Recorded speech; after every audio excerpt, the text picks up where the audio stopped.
কি ব্যাপার এখনো মোবাইল হাতে কেন? খাওয়া দাওয়া শেষ করে আমি বললাম যে তাড়াতাড়ি পড়তে বসবা, কালকে পরীক্ষা। খাওয়া দাওয়া শেষ করে অনেক গরম লাগতেছে, আর এই সময় দুপুরবেলা কেউ পড়ে? সবাই তো রেস্ট নেয়।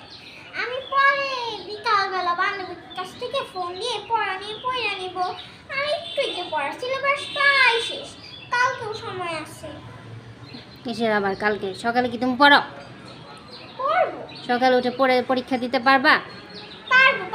কালকেই পরীক্ষা, আবার বলে কালকেও সময় আছে। তার মানে কি পরীক্ষা না দেওয়ার মতো? হ্যাঁ, না আজকেই পড়বো। তাহলে বলো কেন কালকেও সময় আসছে? কালকে পরীক্ষা বলে কালকেও সময় আছে। এই কি বললা? বান্ধবীর কাছ থেকে দাগিয়ে নিতে হবে। তুমি ক্লাসে কি করো? না, আমি ওইদিন মনে হয় যাই নাই, এরকম কিছু। তো যাও নাই, পরীক্ষার আগে তো এতদিন গেছো, এতদিন কি ডাক দিবা না? পড়ালেখার কোনো গুরুত্ব নাই? না, তখন সময় ছিল না। তো বিকালবেলা তো আবার দেখি ক্লাস শেষে দৌড়াদৌড়ি করো, খেলাধুলা করো, তখন ঠিক সময় থাকে, তাই না? এটা তো এমনি একটু করি, তখন ফ্রি টাইম লাগে। এই যাও তাড়াতাড়ি বই খাতা নিয়ে এসে তোমার বান্ধবীকে ফোন করা। এখনও সিলেবাস জানে না, কোনটা দাগিয়ে দিছে, কখন পড়বে কি পড়বে। রাতের বেলা কি এত টাইম থাকে? ঘুম আসবে রাতের বেলা, কোনো খবর নাই। ঠিক আছে, ফোন করতেছি। তাদের ফোন করো। ঠিক আছে।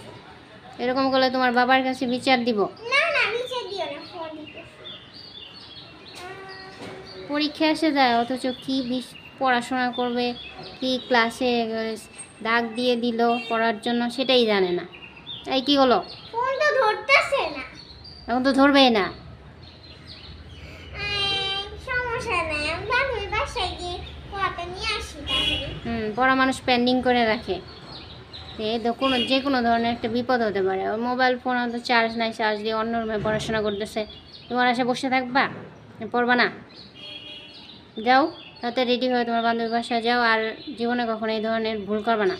ঠিক আছে, আর এরকম ভুল করবো না, আমার শিক্ষা হয়ে গেছে। এই যে তোমার পরীক্ষার রেজাল্ট খারাপ হলে সেটার পানিশমেন্ট তুমি পাবা। বাবার কাছে বিচার দিও না প্লিজ। কেন? পরীক্ষা যদি কম নাম্বার পাও, আমি তো তোমার ওখানে খাতার মধ্যে আমি সাইন করব না, তোমার বাবার কাছে পাঠাবো। সে দেখতে পাবে যে তার আদরে কি অবস্থা হয়ে গেছে।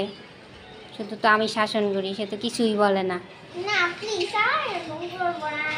তোমার ওয়াদা তো তোমার মনেই থাকে না, এরকম ওয়াদা অনেকবার করছো। এইবারই লাস্ট। ঠিক আছে।